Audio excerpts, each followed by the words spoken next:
I look down, I'm in clothes I don't recognize. My legs are covered in blood. And I am just thinking, how in the hell did I get here? My friends are gone. I have no phone, no passport, no identification, no money, no way to contact my friends, and no way to contact my family. I was like, I'm fucked. Holy fuck, in Bali too. In Bali. Legends, welcome to another episode of the INTOCHANGE Podcast, and thank you for joining me, your host, Ben Lowe. Now, before we go any further, I do have a very small favour to ask, and that is if you have been enjoying the content, even just the slightest little bit, if you can please go and hit that subscribe button, and don't forget to share this with just one of your friends, because as you know, the more eyes and ears we can get on the podcast, the bigger and better guests we can bring for you guys, and in turn, the more value we're going to be able to deliver. Now, over to today's guest, I am joined by Nikki Cassa, who is a women's personal development coach, previous WBFF pro, and is now using her story of overcoming adversity and trauma to help other women all around Australia to do the same.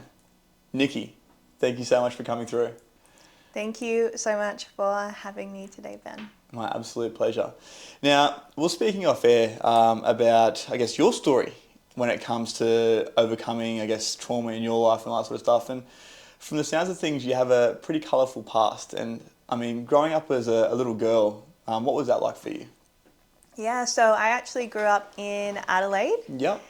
And I, as a little girl, always had this dream to be a ballerina. And I think as children, we all have these really big, exciting, audacious dreams. And, you know, the Disney movies back then were just so iconic. So we were watching Cinderella and Rapunzel, and we were wanting to be like these girls or women that were getting the prince and being these incredible women in the community and the kingdoms. And so I had this little dream, or a big dream as a little girl, I should say. And I really wanted to be a ballerina. Yep. And I got distinctions in all of my ballet exams. I went on to dance in, all sorts of Eisteddfods. I performed in Carols by Candlelight, all of these things. All the things. Which, when you're in Adelaide is sort of it's a big dream for a little country town sort of thing. Yeah. That's what it feels like. And I went on to teach dancing when I was in high school. And for me, I felt that a way to give back to children was to help them achieve their dreams and aspire to, reach for the stars, so to speak. So you had that wanting to help people within you from a very young age. Yeah, from cool. A really young age. I grew up with 4 older brothers, and I always wished I had a little sister or an older sister, or just someone that I could really look up to. And my brothers were savage. They would pin me down and get daddy long legs from the corners, and no way. They're not poisonous, but they look scary as shit, you know? So I did not have a good relationship with my brothers growing up. And we fought a lot. I felt quite alone through my childhood, and not really I had anyone to look up to or lean on or talk to or play with. No role models, right? Yeah, and I think that was a big inner drive for me, wanting to be the teacher, where they would come in and be Miss Nikki, can I plait your hair and sit on your lap? And it just made me feel so much love that I could be that older sister for them and love them in the ways I really wanted when I was growing up. You could be the person to them that you didn't have in your life, right? Yeah. And I then got a little bit older, and as I started to hang out with the wrong crowds in school, I started to go down this really dark path. The change I went from, in Adelaide, we have primary school, high school. I don't know if you have middle school here or whatever, but we just do primary school, high school. And the shift from primary school to high school was I was a different person. I went from really sweet and innocent to this rebellion child that my parents could not handle, could not control. They couldn't even ground me. I started skipping school. I started drinking at school. I became a bully. I was superficial, part of the popular group. The alcohol then turned into drug abuse. alcohol addiction. I couldn't not go somewhere without drinking and getting drunk before. So like pre-drinks was me getting absolutely, like blind. And what age was this? This is like 16, 17 or a No, little bit later? like 14. Yep.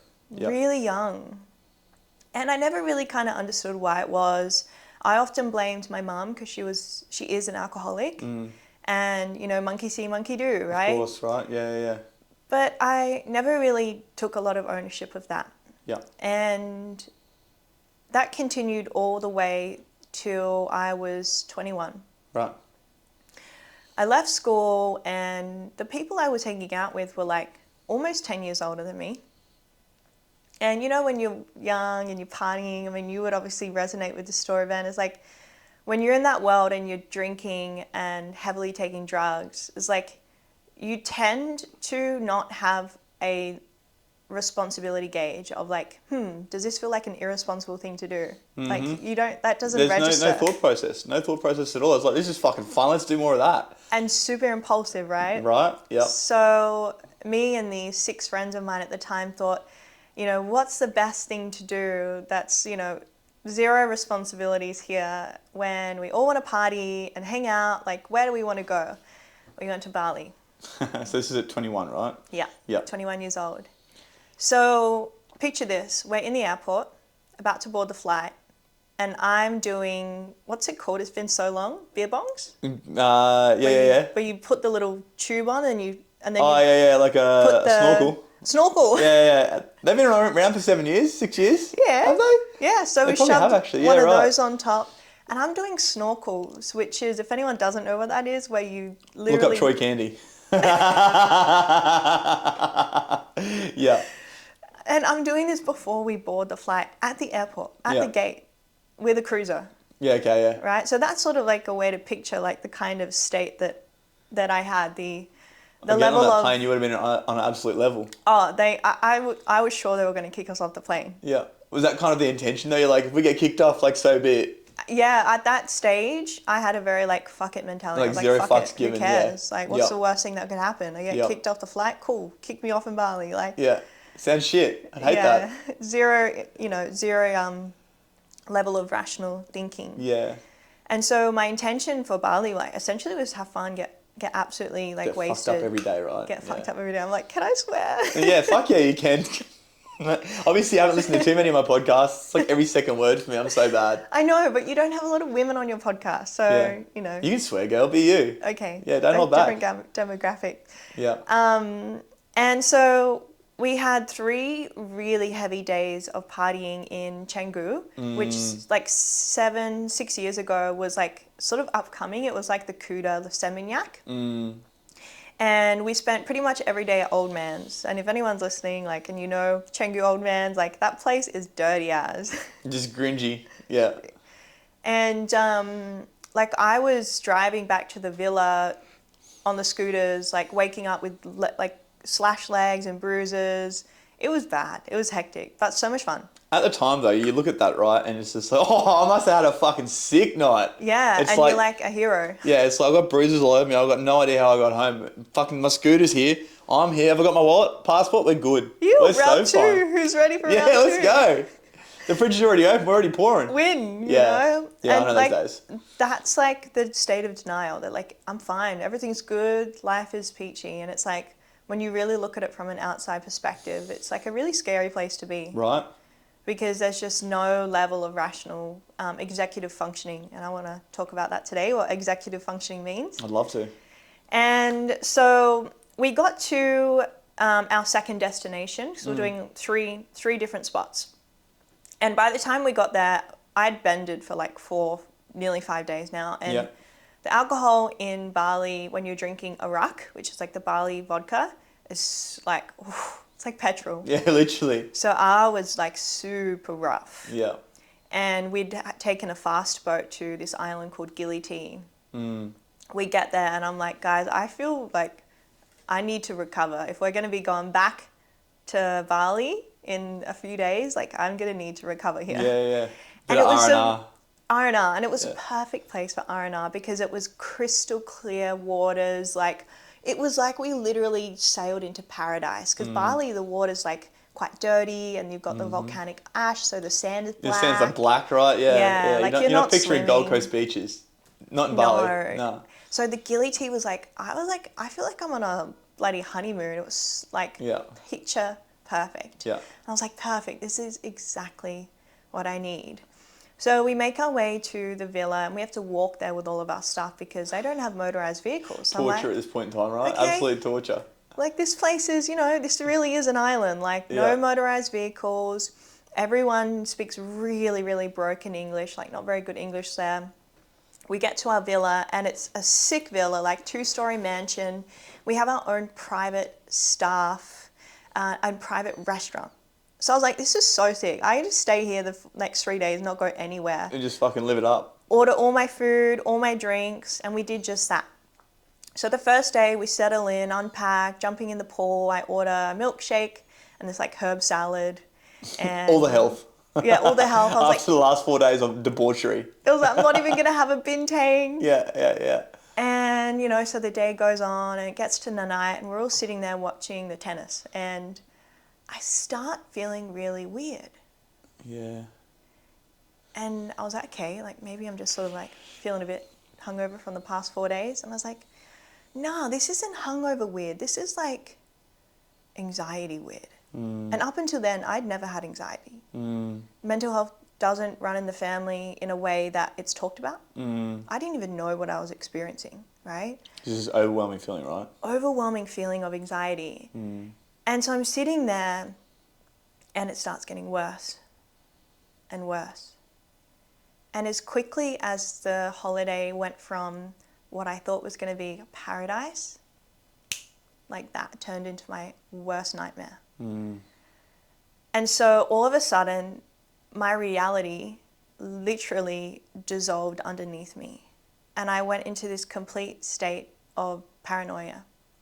I was like, okay, something feels really weird, like almost as if my drink had been spiked.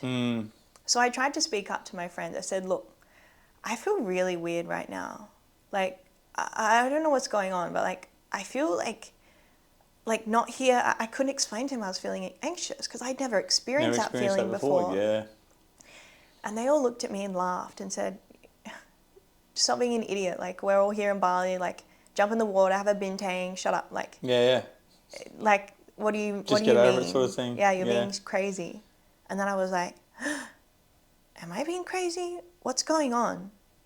And I got stuck in what's called like the paranoia cycle, and eventually slipped into full-blown psychosis. Wow. Is it alcohol-induced psychosis? No. So throughout the rest of the night, it's pretty much a cycle of me feeling paranoid, trying to make myself feel better, going up to my friends to say, hey, I think my drink's been spiked by the staff from the villa. And them saying to me, you're crazy, stop it. Yeah. And then me going back into, oh my God, I am. Maybe I am crazy. Yeah. Wow. And so the next day, and overnight, I should say, I couldn't sleep. Because the whole time I was like, what happened? Was it something I ate? I'm retracing my steps. Maybe it was the milkshake. Maybe it was the herb salad.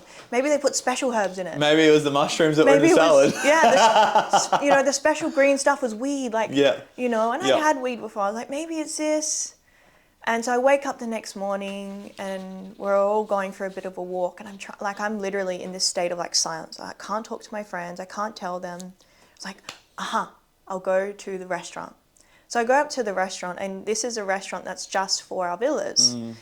And I say to them, like, did you put something in my food last night? And they said, oh yes, your friend. He said, mushroom time for everyone. Mushroom time, party for everyone. And my whole gut just sunk. It was like somebody had just like taken the soul out of my body. And I was like, what? He's like, yeah, party for everyone. So we go back to the villa, and I go up to the friend, and I'm going to give him an alias, which means a fake name. His name is Lee. Fuck with one. And I say to Lee, like, did you spike my drink last night? And he went extremely defensive, which if you understand psychology, those who tend to be the most offensive and loudest tend to have the most guilt. Yeah. Or the most to prove. And he pretty much just shut me down and said, I'm imagining it all. Typical gaslighting from a narcissist. I'm imagining it. It's all in my head. Shut up. Like, how dare you, accuse me? And at the time I thought, maybe he's right. Like, that I'm such a bad friend. Like, maybe it was the people in the restaurant. So day 2, stuck in psychosis, in my head. I'm having cold showers at this point because I thought I was overheating. I'd stopped drinking. I'd stopped eating. And not to go too deep into this, but essentially 4 days later, we go back to the main island and my friends are saying to me at this stage in the next villa, Nikki, you are ruining this holiday. Either you leave or we will. And I'm like, do you think I want to be here? Like, I want to have a fun holiday as well. Like, I'm not choosing to feel this way. Like, I felt so alone and helpless. I couldn't help myself. My friends weren't helping me. So I said, like, take me to a hospital. Fine. Yeah. So they take me to a hospital and they said, well, we have to. And they're like shoving me in this ambulance, like, get in. Like, I'm like, oh my God. And when you're in paranoia, you start seeing things. So, this Lee guy I thought was literally the devil, and he was calling me the devil, and it was just like, it was a nightmare. We get to the hospital and they're saying, what's wrong with her? And I'm saying, my drink was spiked. Like, I don't know how or who. And they turn to the nurses and they say, or Lee says, if she keeps talking like this, lock her up. She's crazy. And the next thing I know, I've got a drip in my arm and they put me under. I close my eyes and I wake up in a psych ward in Bali. Fuck. Like, not a hospital. Like, there are people strapped to chairs. There are people being wheeled down the corridor, yelling, screaming. Hey, hello. Sorry for interrupting your podcast, but I just wanted to quickly jump on and tell you about the must-have personal development tool for 2023, and it's called the Happier, Healthier You Journal. So I'll take you back to about 6 years ago. I'd just gotten out of jail for the last time and was starting my journey of personal development and growth. There was heaps of gurus, heaps of information available, but so much so that it became confusing. So I came up with the Happier, Healthier You Journal to help you to navigate what can be an absolute minefield. From the very get-go, you open the page and it'll challenge you to dive deep with self-assessments, daily activities and check-ins to figure out exactly where you're at, where you'd like to be. And then from there, the journal becomes the tool to help you to bridge that gap. So to get your hands on this, click on the link below and don't forget to use INTOCHANGE10 at checkout for a cheeky 10% off. I'll see you back over on the episode. I look down. I'm in clothes I don't recognize. My legs are covered in blood. And I am just thinking, how in the hell did I get here? My friends are gone. I have no phone, no passport, no identification, no money, no way to contact my friends, and no way to contact my family. I was like, I'm fucked. Holy fuck, in Bali too. In Bali. The nurses come in and they're trying to talk to me. They don't speak English.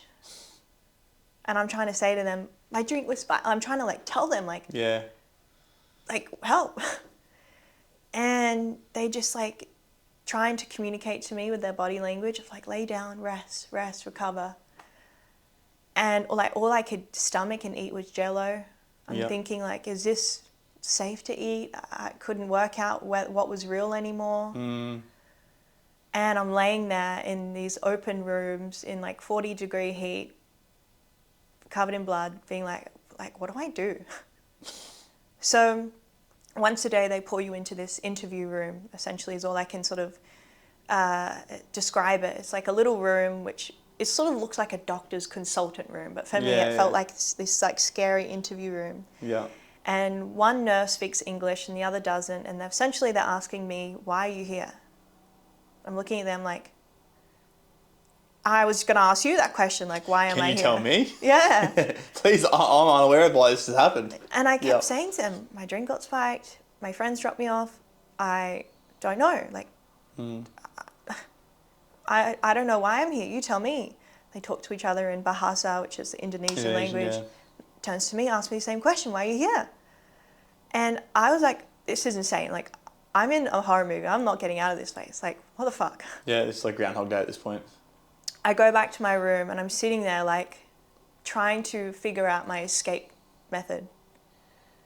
That night, a nurse comes in, a doctor, and a officer with a gun. The nurse comes up and she takes a Polaroid of me. Polaroid prints out, she sticks it on a file. They close up the file, he writes a few things and they walk away.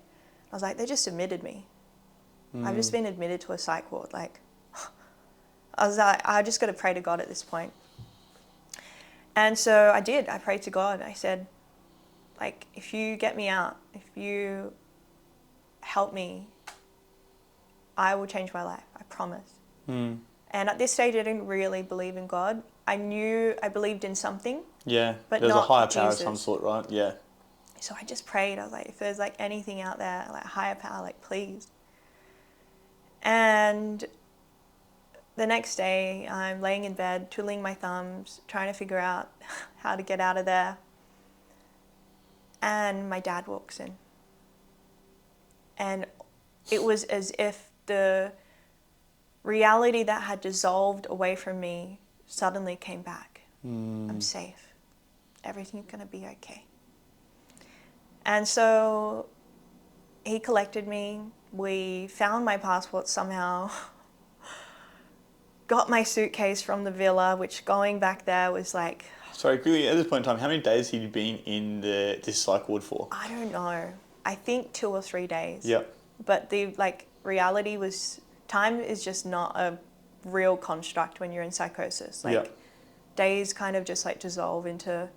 and when you experience trauma, you don't really experience it in sequential linear order. Right. You experience it because the mind is so fragmented from the trauma. Itself, yeah. Yeah. So that's why often when you talk to people about trauma and you ask them about their childhood, they often can't remember anything past the age of like even 10. But they can remember small memories and small snippets. Little snippets. They can't tell you exactly where they fit in, but they know that this sort of happened around this time. Yeah. You ask them, what age were you? And they're like, I don't know. Yeah.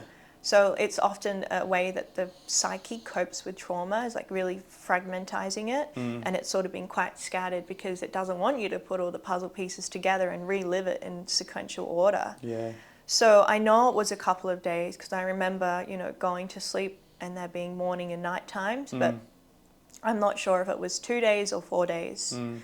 But when Dad did collect me, we checked into a motel because I needed to regather my sanity before getting on a plane, going through customs, and coming back home. So we did that, and my dad was just incredible. I'd never seen him in that light before.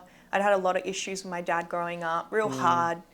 His background is German, so very hard, militant, emotion-lovingless person. And I saw the most loving side of him when he was taking care of me. Yep, he really showed up as your father. Really showed up as my savior, my protector. And I'd never seen my dad as my protector growing up, so it was really beautiful. And what happened from that experience, Ben, was I had my first awakening, my first spiritual awakening. And the way that I describe that is as if I was in a room of darkness and my pain, and someone was like, it's time to wake up and see the world for how it truly is. I saw my friends in a way that I'd never seen before. The things they were saying, it was if this veil of lies was dissolved and I saw them for who they truly were, and I was like, oh. But then I looked at myself in the mirror, symbolically, and I was like, Nikki, if that's who you were hanging out with, like, what does that say about you? Yeah, huge. And I like saw myself for who I'd become for the first time, and I was like, oh my gosh.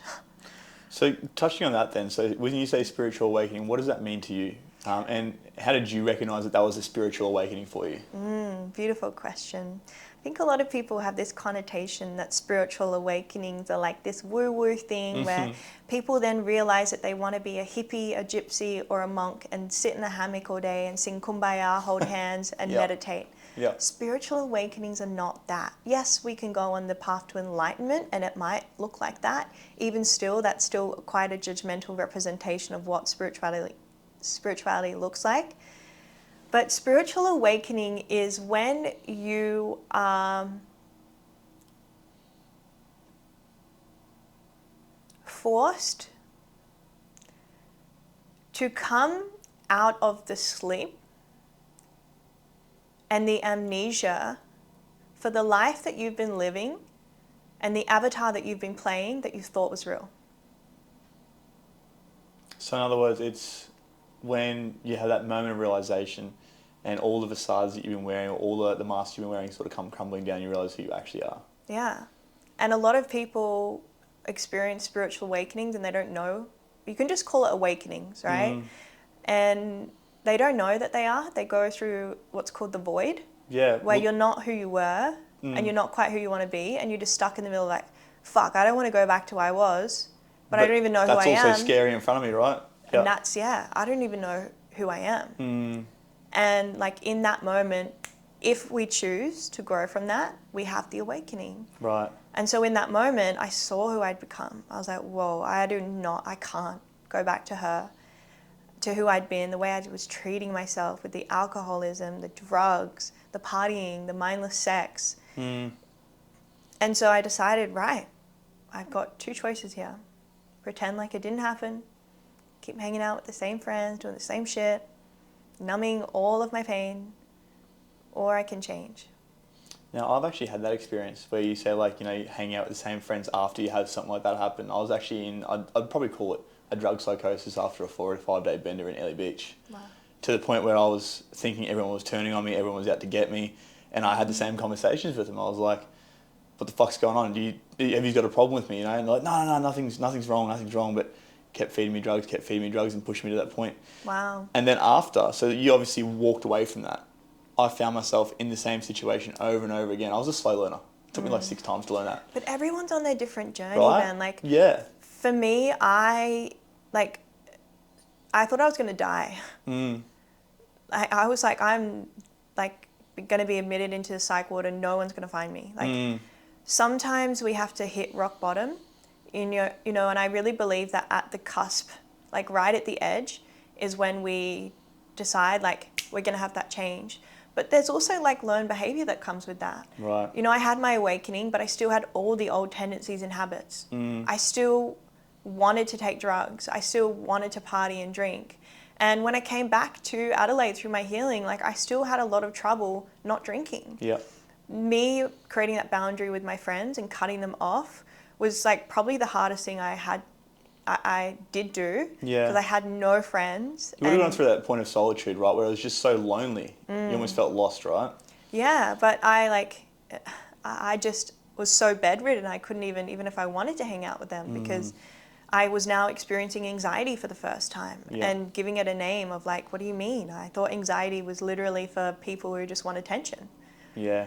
And so, you know, I was like in a debilitated like state, just trying to like get out of bed. And I was like, I can't go back to the same environment.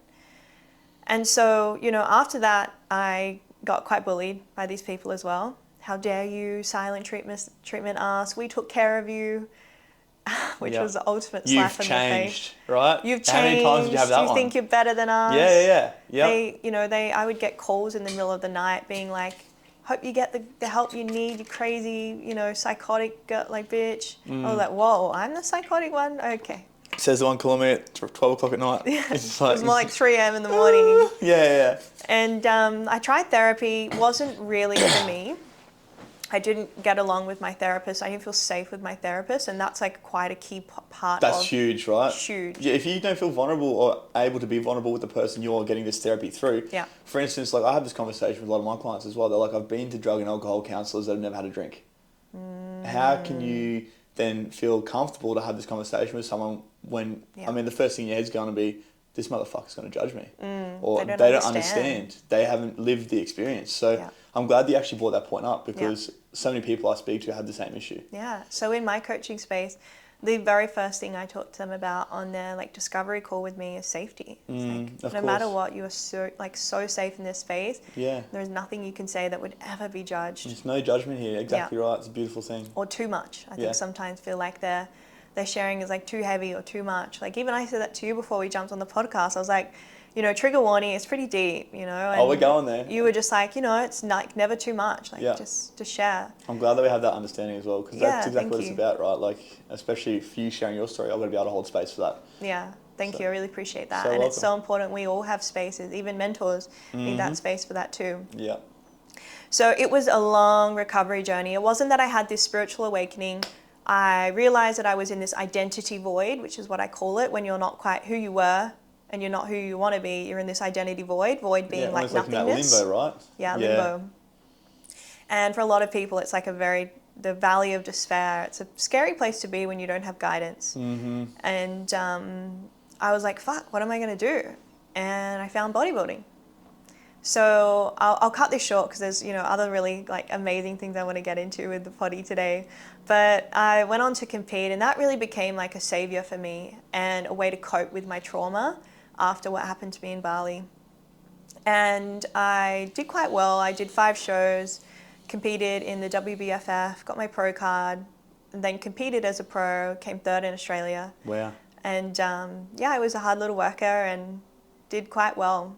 And then all this depression and pain, which I thought I would cure with bodybuilding and success, and slap a Band-Aid on it, right? Everyone clapping for me, like that'll make my sadness go away.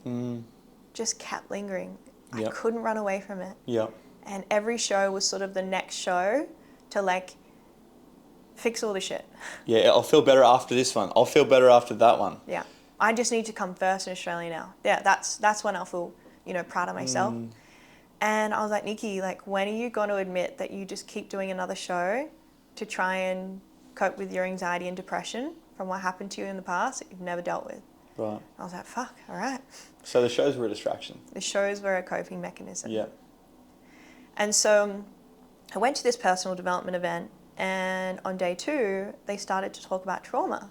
I was like, I don't have trauma. I had a perfect childhood. How many times have we heard this conversation? Yeah. And from the outside perspective, like, I did have a great childhood. Right. Like, mum and dad weren't physically abusive. And so we have this thing where we sort of use, like, ways to justify that we didn't have a bad upbringing. Yeah. And from an outside, I didn't. But I had a mum who was an alcoholic, which means that she was emotionally unavailable.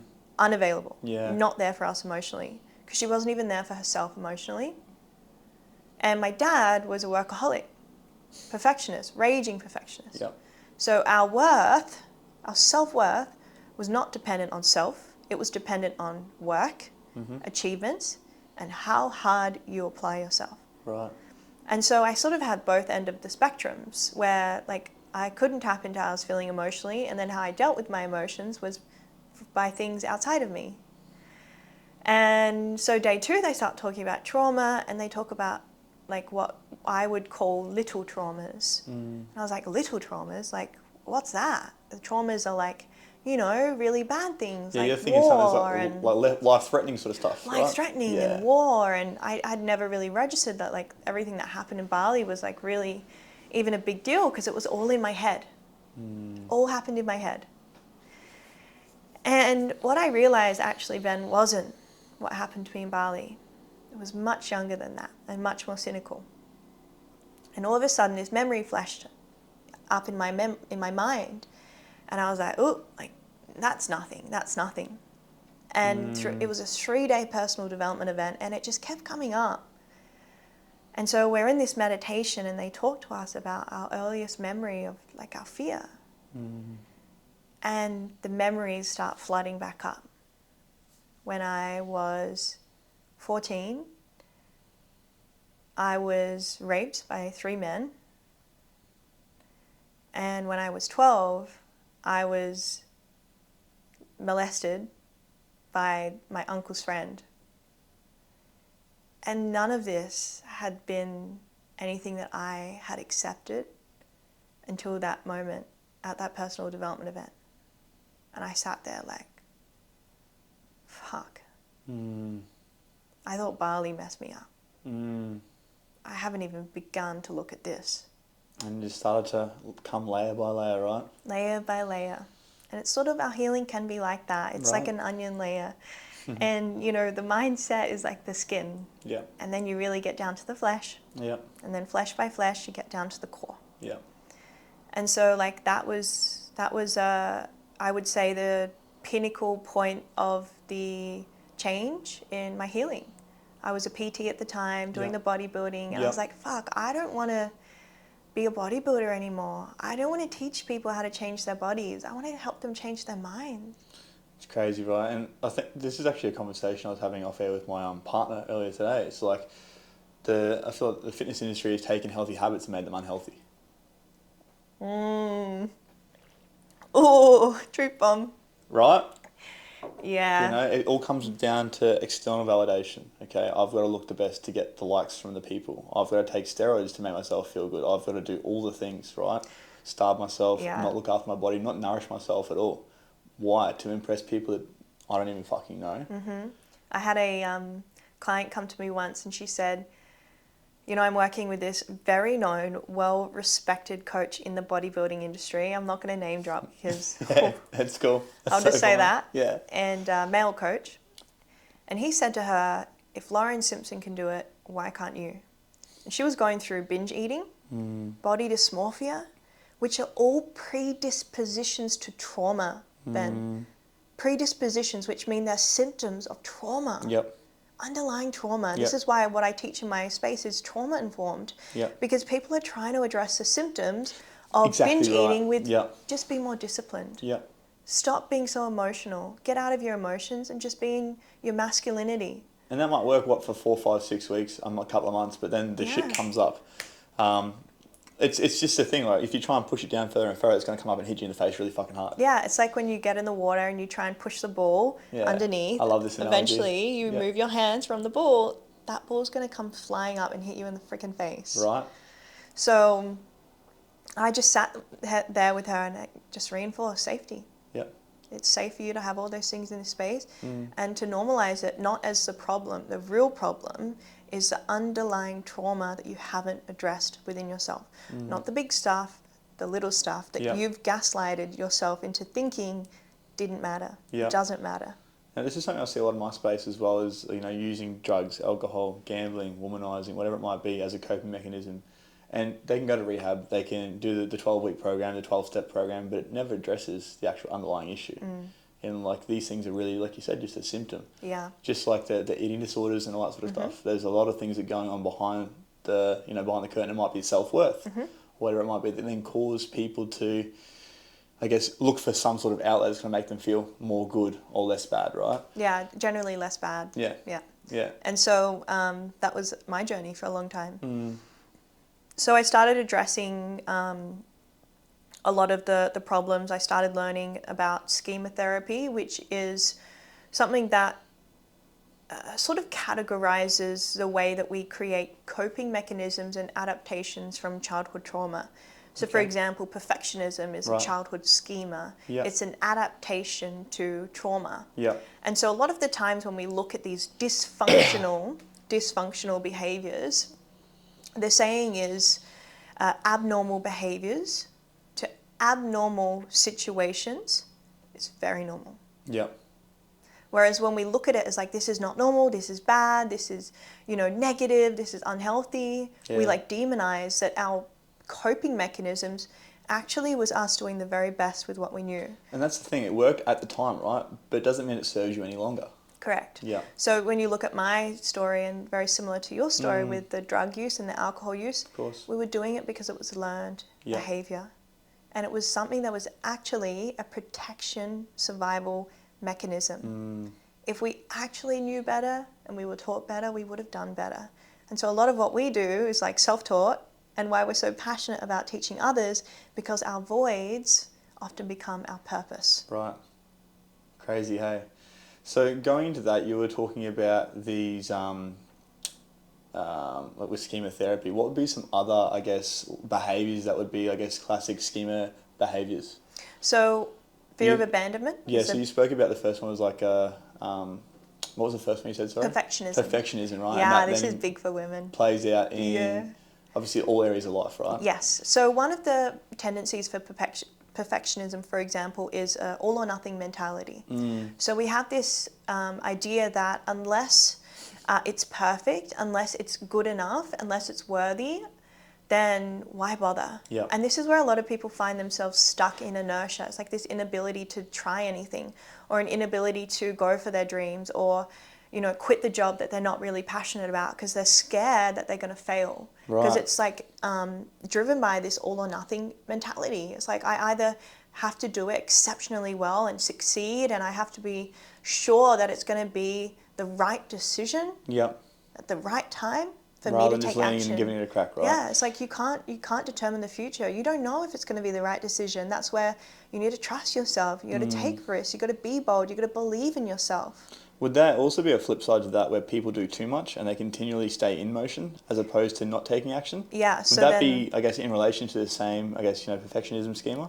so when we look at the other side of the spectrum, we're then looking at the all. So this is where we see, we'll go back to the bodybuilding one because this is where people could probably resonate with it in the most similar way, is we're looking at damage control. Okay. So for example, I either need to be perfect with my macros and my training, or I punish myself for it because I have to do it all. Yep. There's no subpar.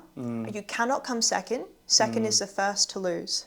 That's the mentality. So it's Quite either literally. first place or last place, and Yeah. anything in between is not good enough.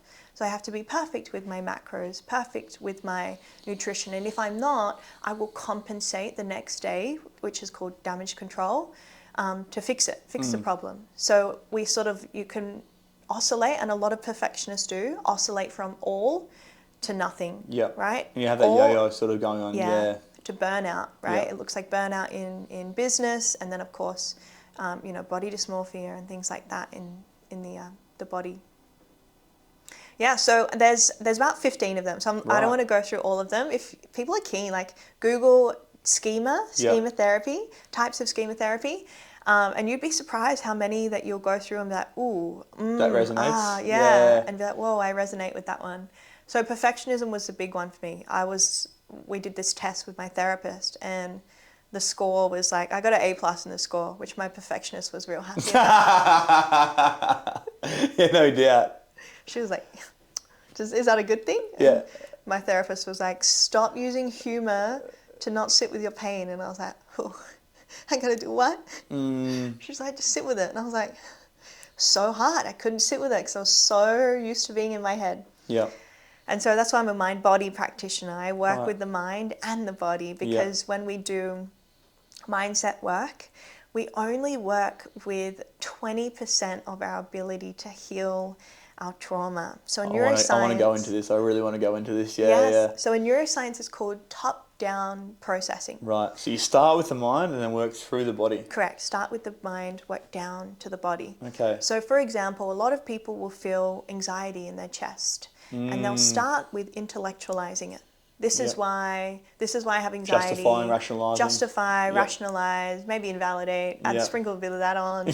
Yeah, of course. I just need to get clear on my goals. That's it. I just don't know what I want in life. Yeah. Rationalization, which we need a little bit of mindset work. We need growth mindset.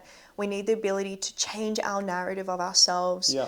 Hero's journey. I know you talked about that with Corey Boutwell. All of these mental models are fantastic. Psychology is incredible.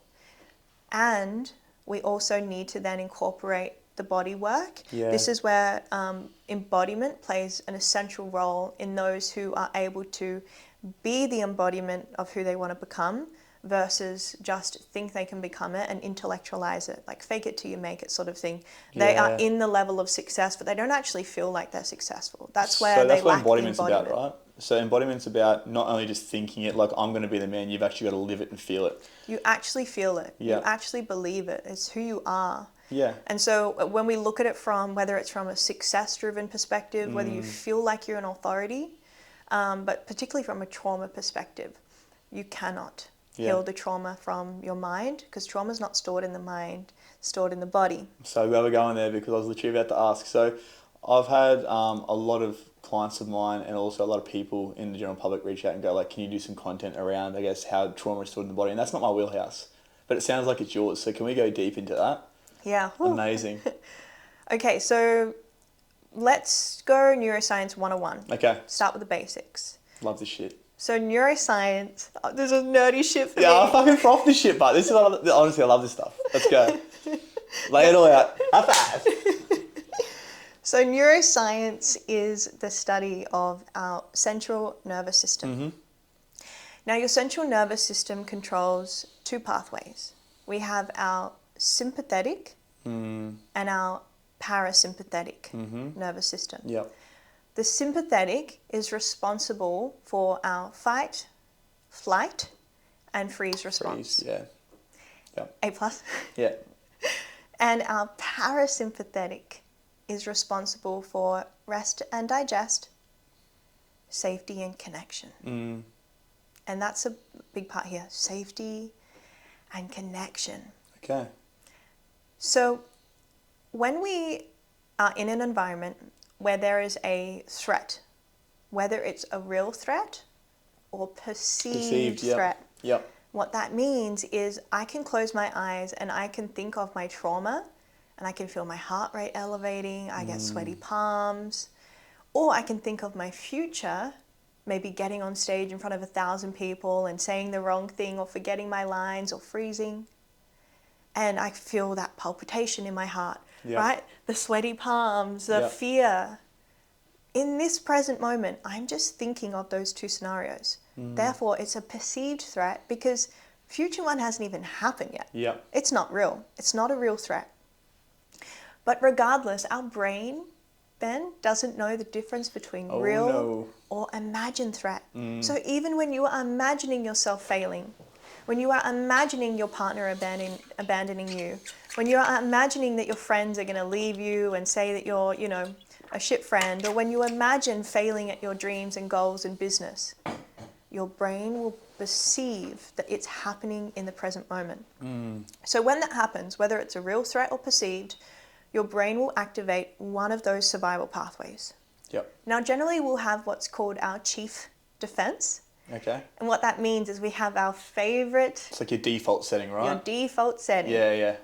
Mine is avoid. Okay. Some people's, they can tend to be quite fighty. So in men, it shows up as rage, aggression. Maybe they struggle with managing their anger. And for others, the freeze response, which we often will go to when fight or flight is too high.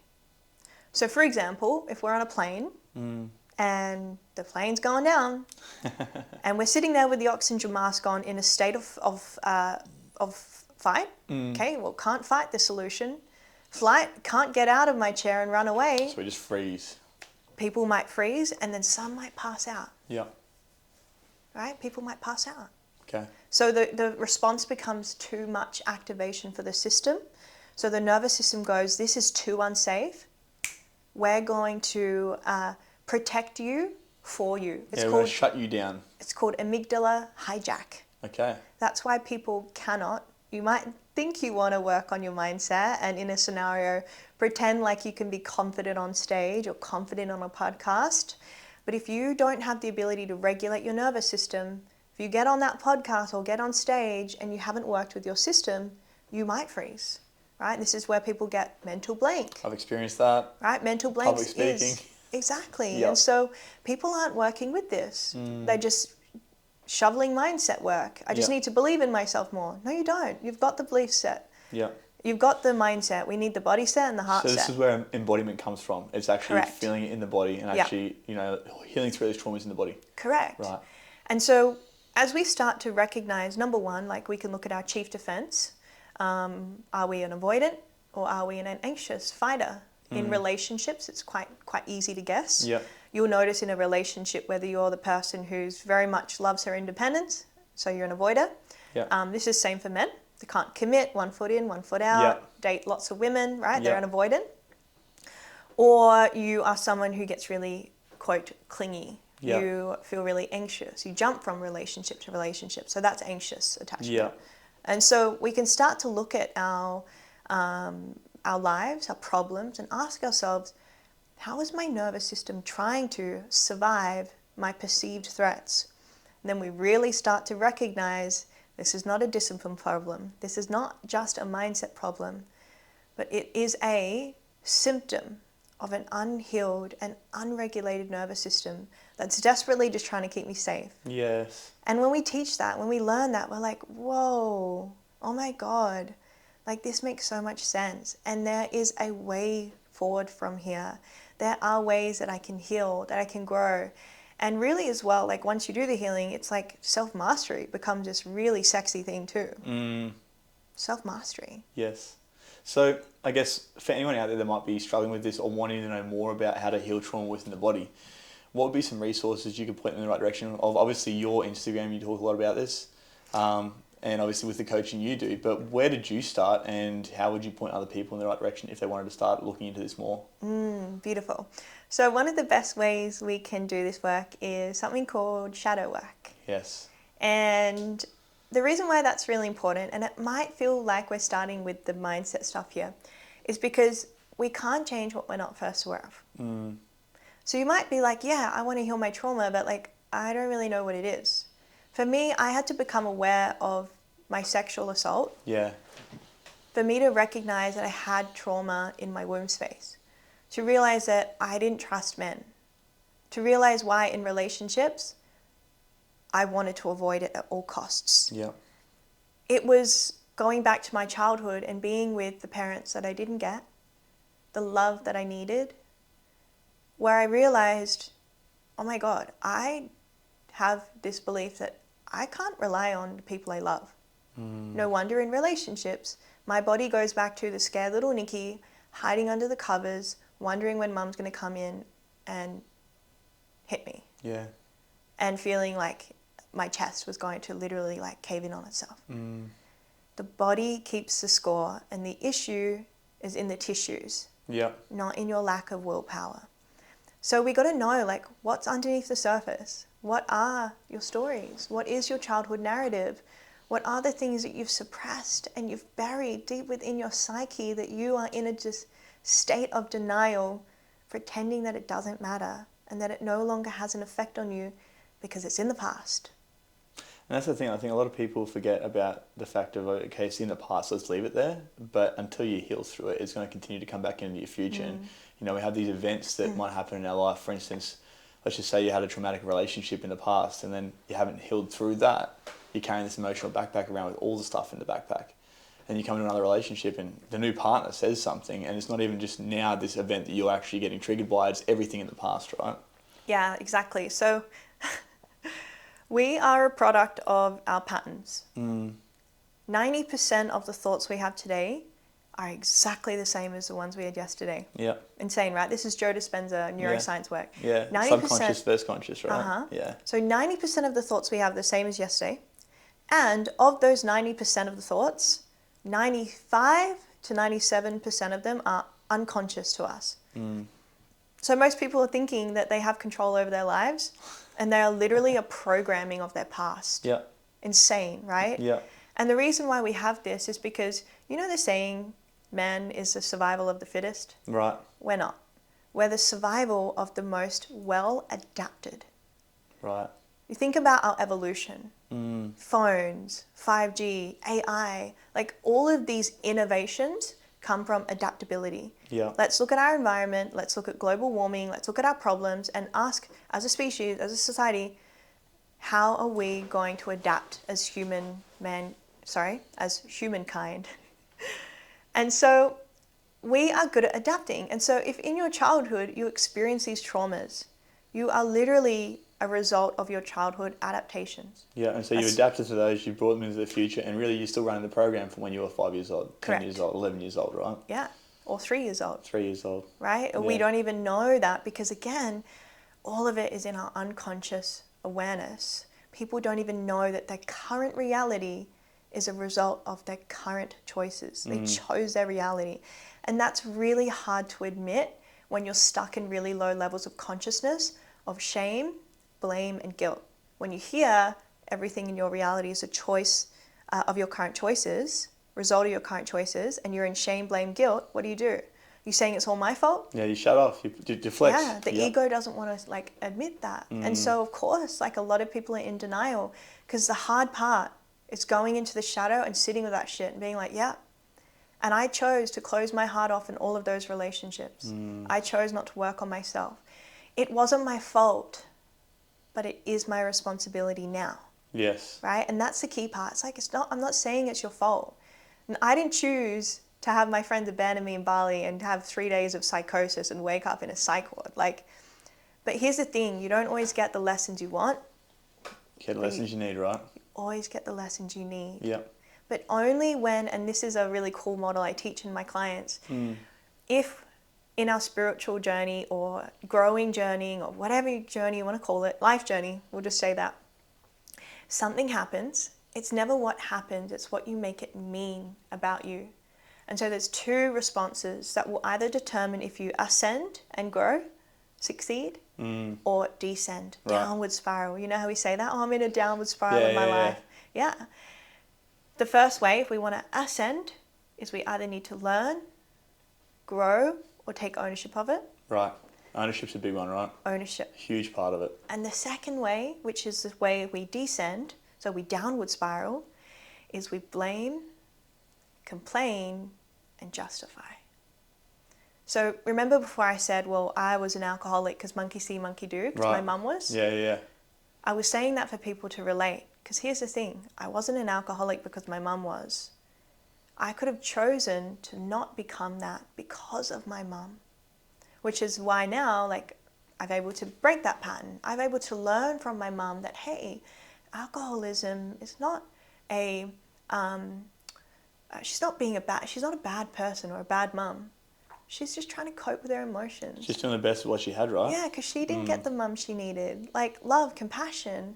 So it's not what happened. It's the story we create around it and the meaning that we place upon ourselves. And so, you know, like I love that Corey taught your listeners about the hero's journey because like I say to my clients is like, in your hero's journey, you will either be the victim, the villain, or the hero. And for a lot of people, they're the victim and the villain. They are punishing themselves. Because they lack forgiveness or lack self-love or lack self-worth, they are punishing themselves, they're sabotaging, and then they're a victim to it. Oh man, you don't understand how hard my life is. Yes. Yep. And it's like, but you're the one inflicting your pain. And they're running that same story, but putting themselves back in that same position, right? And so we have to change the programming. You didn't get the programming you wanted, you were born into it. But we can change it now. And that's like the first like aha moment of like, when I make the blame outside of me, my power is now outside of me. Yeah, you're giving your power away. Exactly. Yep. When I take ownership, I now have the power to change. And it's how we go from the lower level of consciousness, from blame, guilt, up into the courage to try, the courage to figure out what your purpose is. And if there's like anything I could recommend for people who are like, I want to go on my healing journey and like I don't know whether it's for me or how to figure out your why. There's this really beautiful book called Man's Search for Meaning by Viktor E. Frankl.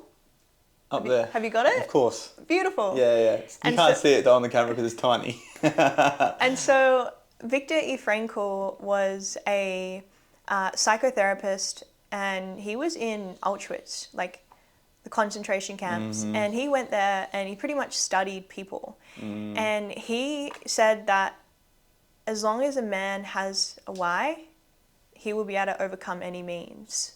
And a lot of people don't have a true purpose in their life, Ben. Yes. And so I said before, like your voids become your purpose. For me, I am so fucking driven by what I do every single day. I'm so passionate about this work and passionate about overcoming all of my traumas and fears. 5 years ago, I was paralyzed by the thought of personal development speaking, like speaking on stages about personal development, because I was like, who am I to talk about this stuff? Look at me, I'm so wounded and broken.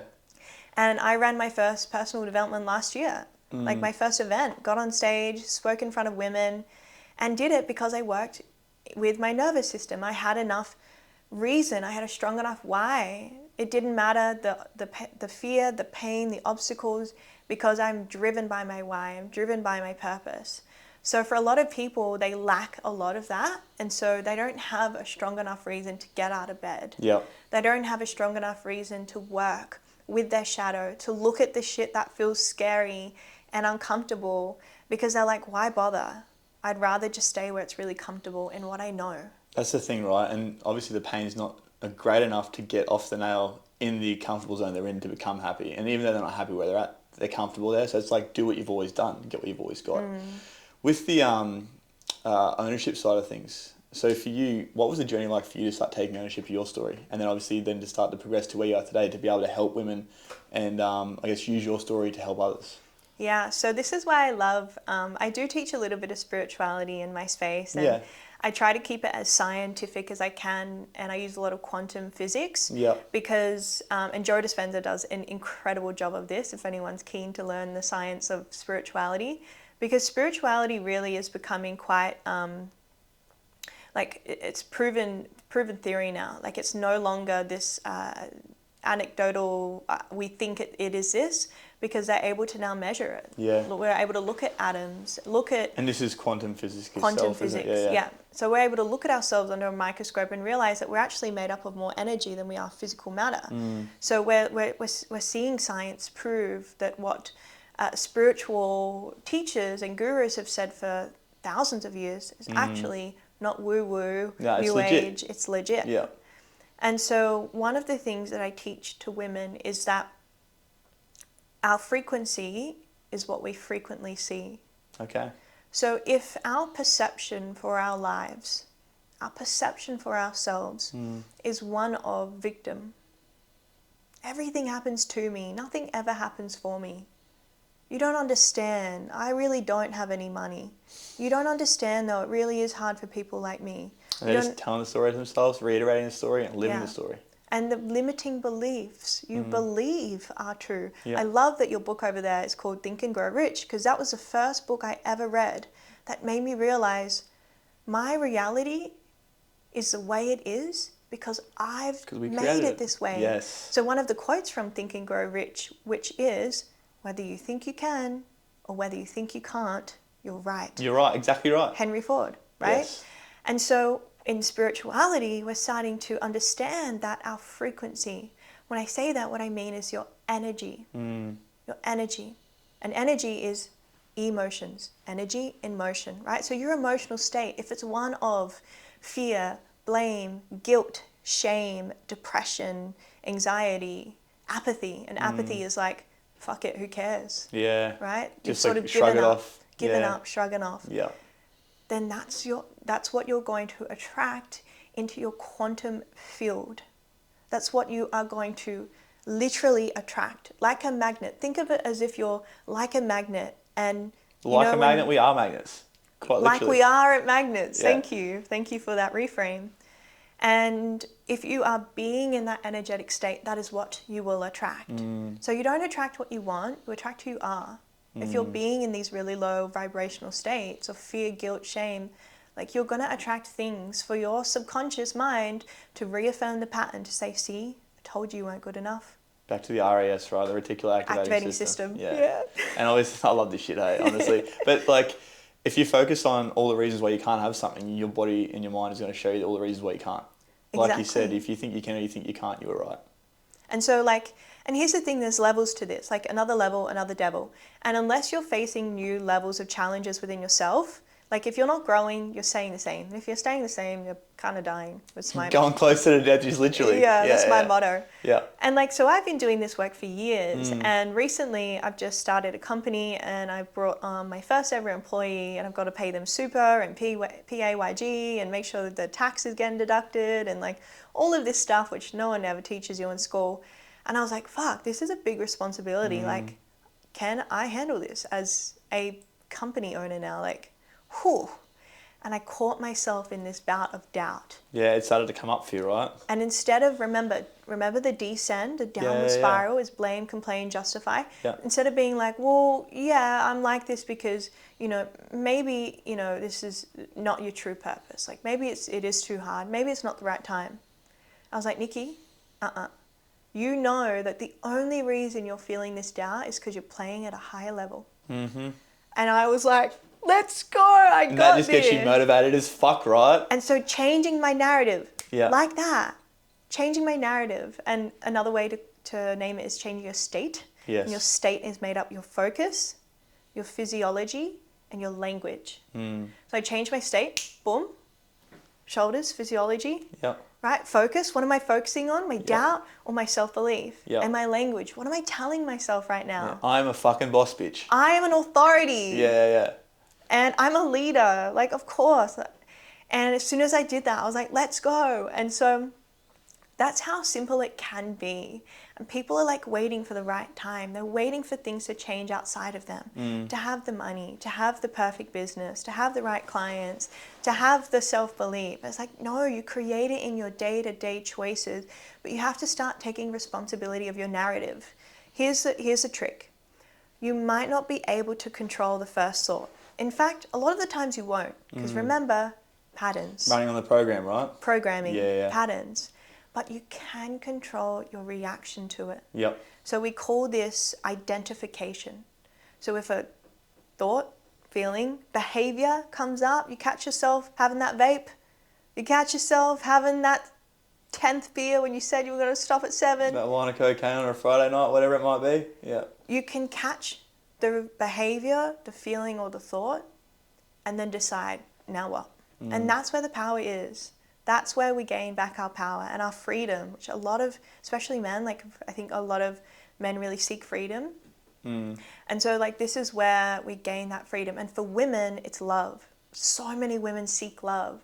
And so the way that for women we gain self-love is by our daily choices of self-love. A lot of women have conditions on their love. They say, I will only love myself when I'm growing, succeeding, doing well. It's like, can you love yourself when you catch yourself in your dysfunctional behavior? It's like going back to what you were saying about, the WBFF, like, I'll be happy when, I'll do this when. You gave yourself conditions for when you'll be happy. Shiny syndrome. Yeah. Next shiny thing. Next shiny object. And for women, like the big quest is in loving ourselves. Because here's the thing, a lot of women will preach self-love and confidence. You can love yourself when you're at the top, gal. But can you love yourself when you're at rock bottom? When you're in your dysfunctional behaviors, thoughts, and feelings? That's when you develop true self-love. And that's where a lot of women are really lacking. It's not that they don't love themselves. They have a lack of loving themselves when they're hating themselves problem. Does that land? It does, 100%. So then for someone that is stuck in that hating themselves phase, what would be the steps you'd ask them to take? What would be the things you'd give them? What would be the modalities to help them get out of that and get out of their head and start to focus on, I guess, how they can start to show up as the best version of themselves rather than, I hate myself because of X, Y, and Z? I think like the best thing, there's so many things that come up to mind. I think the best thing is like personal development. Yeah. Like you need to be in rooms and spaces where this conversation is not abnormal. I talk about stuff like this every day, all day, every day. And like, if I told you some of the podcasts I listen to, you'd probably think I was insane. And like, I would take that as a compliment because I am insane. I don't want to be fucking normal. Thank you. I was just going to say, I'm willing to do things that are abnormal to majority of society. And that's why my life, my happiness, my self-love is not that of majority of society. So I would recommend number one is like, start having a bias for improvement. So it's like be like in love with learning and devoted to bettering yourself. Not because the current you is not good enough, but because you have so much more potential that's like waiting for you to tap into. Yes, I love this. And then the next thing I would say, there's so many There's all the little things, you just got to get one of those downloads, right? The cogs are turning. The cogs are turning. The next thing I would say for women... Wait, is this in general for men and women? Men and women. Men and women. Whatever. Yeah, whatever feels good for you. Yeah, I definitely think working with a mentor, because like mentors can see things you don't see in yourselves. Like they will be able to look at blind spots and be like, hey, did you catch yourself when you said that thing? And they're like, whoa, that was so subconscious. I didn't even realize I was saying that. Yes. But also when you do that, you put yourselves in you know when you walk into a room and someone walks in and they're just like in this such good energy and you can feel it and they leave Just you have that aura, feeling better? right? Yeah. Or like those people that are like energy leeches. They're like energy vampires and you leave them being like, oh man, I need like some introverted time. Yep. Mentors can do that for you. This is why people love spiritual gurus, because not really always what they teach and their philosophies, but just orienting to them. So like you and I sitting here on a podcast, we're doing what's called co-regulation, which is we're mirroring each other. Yep. This is why I say to my clients, stop watching horror movies, because your nervous system is mirroring it. And so you'll remember, brain doesn't know the difference between real or imagined. Yeah, lived or, a real experience. And so when you're in a space with a mentor who has embodiment, so they're not just telling you to, heal yourself, and then you can tell in their nervous system that they're like, nervous system. I'm not healed. I'm all fucked up still. Yeah. And you can They've actually done the work, right? You can tell by looking at someone's nervous system, hunched shoulders, their skin, whether they have like a glow or they look like they haven't slept in, 2 weeks. You can tell a lot by someone's nervous system, their posture, the way that they breathe, how they breathe. Maybe that's just my psychoanalytical mind. Yeah, it's I can see it firing. You're analysing me right now. I can see it. I'm psychoanalyzing everyone. I already did that the first 5 minutes I met you. No doubt. It's a power to have. It's a superpower to have. And if there's anyone out there who's a empath, you would be very good at psychoanalysis. My partner to a T. Yeah, because, and so you remember, your voids become your purpose, your power. So a lot of people feel like they didn't get the emotional support when they were children, and so their empathy is a bad thing. Empathy is a fucking power. Superpower. Anyways, back to the orienting thing. Yeah. So we're co-regulating right now as your nervous system is relaxed. Back, like my nervous system is relaxed. If you were to like start, like I would be like, what's going on, right? And so like this is why we need mentors who are embodied, because you just being in their presence is co-regulating you. You are energetically becoming a match for who they are. So I wouldn't say just get a mentor. I would say get a mentor who embodies what they teach. And so it might be hard to create that discernment. Probably just work with Ben, really, if you're not already. If you're a woman, come work with me. But it's the reason why sometimes when we like work with a therapist, we don't like, something just doesn't feel right. We feel like a little bit off. We don't really feel the safety. We feel like we can't resonate. There's no safety. There's no connection. And that's that access that we need for our parasympathetic. We really, really need that. So I would start there. And then I think the last thing I would recommend, I always want to preach meditation. It's probably like, it'll be a hard challenge for a lot of people because being still can actually sometimes feel unsafe for an overachiever. But meditation's really changed my life. I really struggled with meditation until I understood the neuroscience of it. And I read this book called, what was it called?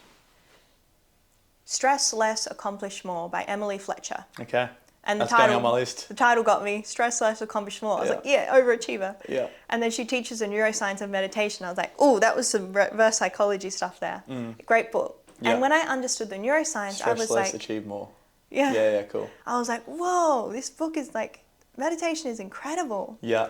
So I started meditating and it was really hard, like being still in a body and a mind that constantly just wanted to be in a state of going and doing. Distracting. Yes. But here's the thing, Ben, like we're not human doings. We're human beings. Yes. And majority of society don't have the capacity to actually be. They're constantly living in the past or in the future because they're so scared with what would happen if they allowed themselves to just stay in the now, right? Stay in the now. They're scared. I have women that come into my space and do a meditation. They can't keep their eyes closed for the full 5 minutes. And there's no judgment there, right? So we look at, okay, that's too slow for you. Let's create a different safety. So we do walking meditations instead. But I've been on quite a quest with my meditation.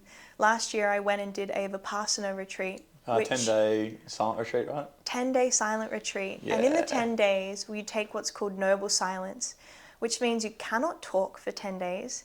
and you can't make eye contact with anyone. No mobile phones, no nothing. It's just you, yourself, and your thoughts for 10 days. No writing material, no journal, no book. They confiscate all your jewelry. Yeah. They take everything except your clothes and a soap bar. Yeah. And you wake up at like 4 a.m. No, 4:30 a.m. And for 10 days, every day you meditate for 10 hours a day. So over 10 days, you're meditating for 100 hours. And if you have trouble meditating for 5 minutes... Yeah, that's probably more meditation I've done in my entire life. I did a 4-day, like a mini Vipassana with a friend of mine who's a healer.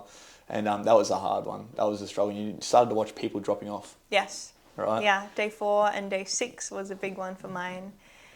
And I realized, I had a lot of things I hadn't addressed.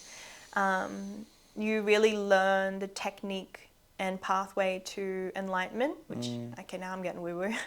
But the Buddha taught that enlightenment was possible for Westerners as well, like common householders, people like us. Yes. And you don't have to be a devout nun or Buddha to learn the path of Dharma, which is, for example, like give from a place of what's called, mental blank.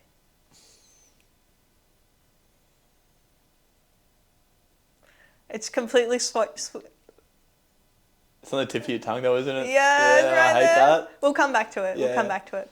Give from a place of not expecting anything in return. So, like, people will go give money to a homeless person, but then film it and put it on their story. Be like, how often do you see that, right? It's like, look at me, I'm doing this thing. And really it comes back to external validation. And so it's not giving without expecting anything in return. So, like, the path of Dharma is actually quite beautiful. What they teach about giving selflessly. Altruism. There it is. Altruism? Altruism, Yeah. which means giving without the expectation for the ego to get something in return. Yeah. I knew it would come up. Thanks for staying with me there. I'm here with you, don't worry, girl. And so there's all these like really beautiful things they teach in Dharma. And I was like, wow, and I've been quite fascinated by Buddhism and how as a Western woman, we can learn from these teachers that have been teaching this stuff for thousands of years that now quantum physics is catching up on. Well, there's got to be some merit behind it, right? It's been around for that long. Yes. There is definitely something there. And like you said, now you've got the neuroscience and the quantum physics catching up and actually showing us that there is like some real evidence behind it. Exactly. They're putting devout Buddhist monks in EKG scanners. They're putting them with, they're putting them through tests and trials to measure brain activity, and the scientists are left astounded. They can't explain it. And so, we're so dependent on our Western clinical science and healthcare system, and we don't realize the power and the access that Eastern medicine and Eastern philosophy has been teaching for so long that works. Well, I'm a firm believer that we have everything we need within ourselves. Like Joe Dispenza teaches this, right? And I mean, like you said, they've been doing it for so long, it can't be wrong. You know what I mean? But exactly. Then we can go down the rabbit hole of Western medicine. We probably won't do that today because that's a whole nother kettle of fish. Yeah. But like you said, it's been around for how long, and like it's been taught over and over and over again for thousands and thousands of years. There is something there. And so all we want to do is take big philosophical teachings and philosophies and just abstract the simplicity of it, which is, are you even mindful of your breath?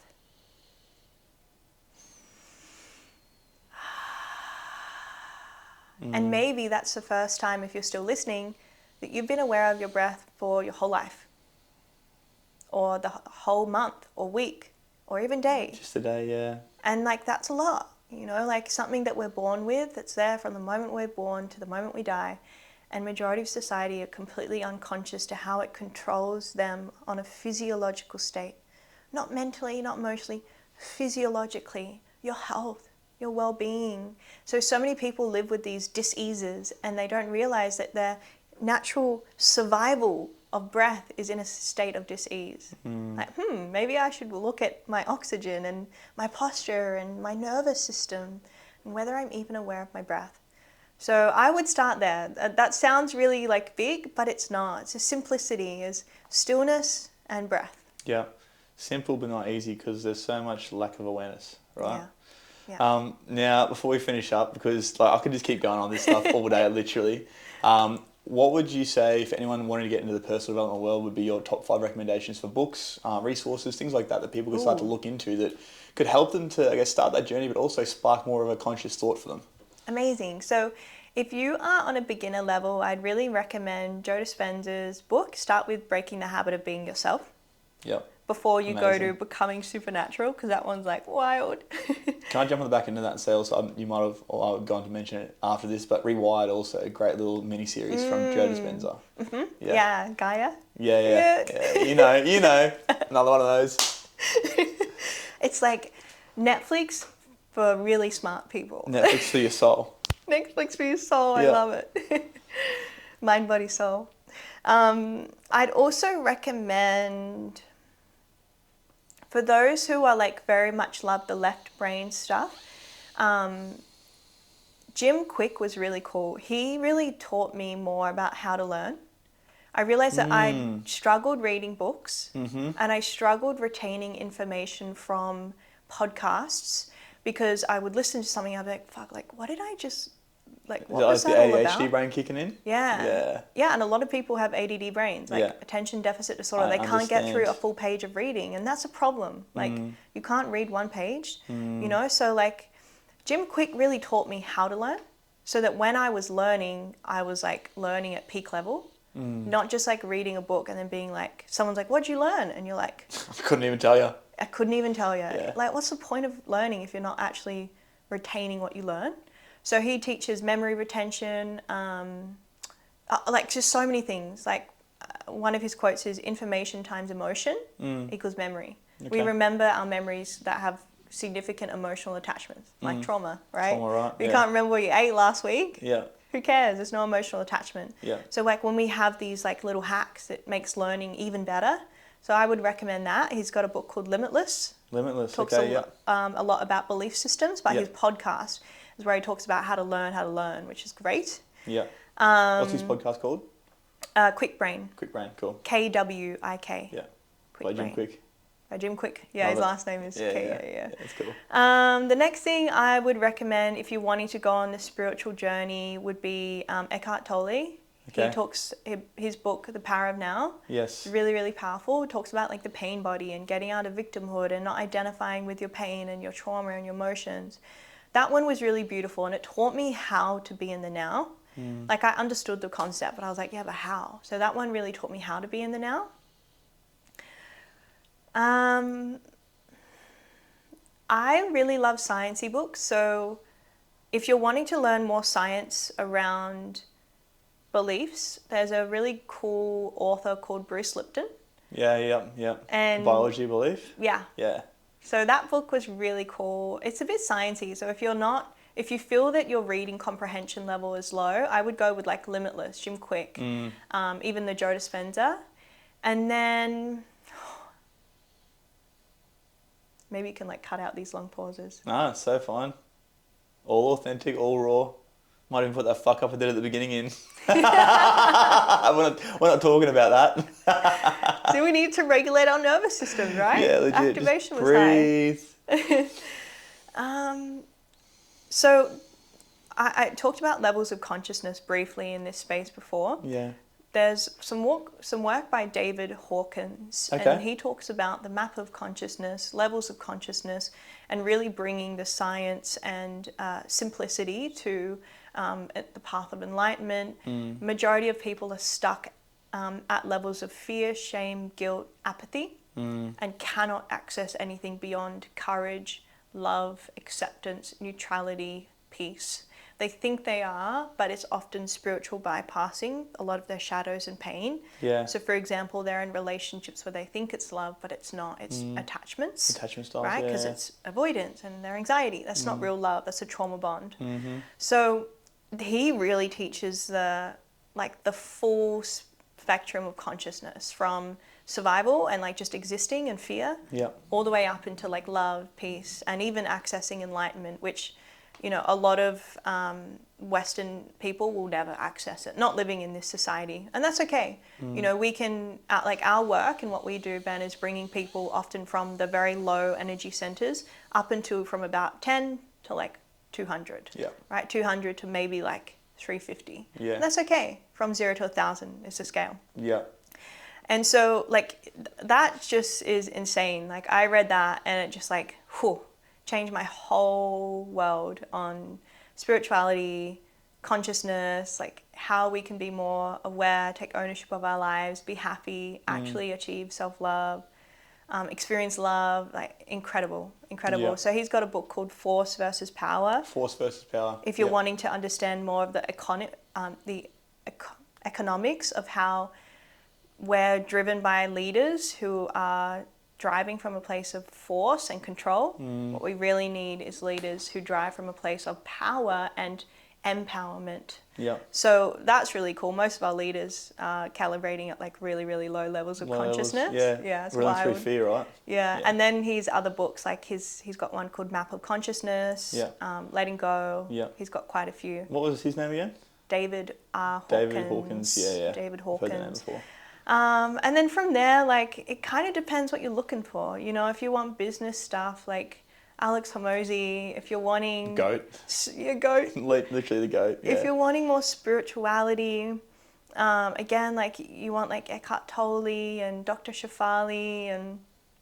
Yeah, it just kind of depends. I think, like, even Think and Grow Rich was, like, such an incredible book for me. I read that and it just, like, changed my life. And revolutionary for its time as well. Like, for when it was written. Timeless. Like, literally. Yeah, timeless. So, yeah, was that 5? That was more than 5, and I'm so happy you went there. So thank you very much, Nikki. Now, if people want to find you and I guess find out more about you, what you do, get in contact with you, potentially work with you, how would they go about that? Sure. So come find me on Instagram, Nikki Cassa, which is Nikki Cassa. I'll put all the links in the show notes anyway. Boom. Yeah. So good. And then come check out my podcast, the Nikki Cassa Podcast. Yeah, I heard there's a new season coming. There is a new season coming. It's called Exciting times. Truth Series. Ooh. Yeah. Some big things went down last year. I went to Bali, lived there for 6 months. Big things happened. Did my silent retreat. Thought I was gonna die. A whole lot of things happened. So you can go there. And just like shoot me a DM if you're listening, especially if you're a woman. Like, I've got a program called The Conscious Woman, and I really teach women how to reclaim their lives and take ownership of their mind, their body, their soul, and really discover their potential. And like, one big thing is for any woman listening or guy who wants to refer their girlfriend or friend or sister, is like, you can do both. You can be an feminine embodied woman and be fucking ambitious. And a lot of women don't think that they can be both. They don't want to like get into their feminine because they're like, I'm so good at being like independent and driven and hard and in my masculine. And we need both. Yeah. But the misconception is that when you're in your feminine, you're passive and weak and you have no goals. And I can tell you that that's not further from the truth. The dark feminine, she is powerful. She's magnetic. She is attracting. You won't need things, you will attract them, and that's fucking powerful. So if you're a woman and you're like, I feel that, like, I want to tap into my powerful feminine energy and be a boss, I want to be the Buddha and the badass, then come reach out to me. I want to work with you. Nikki, you legend. Thanks so much for coming on. Thanks so much for sharing your knowledge having bombs. me. Thank you. So welcome.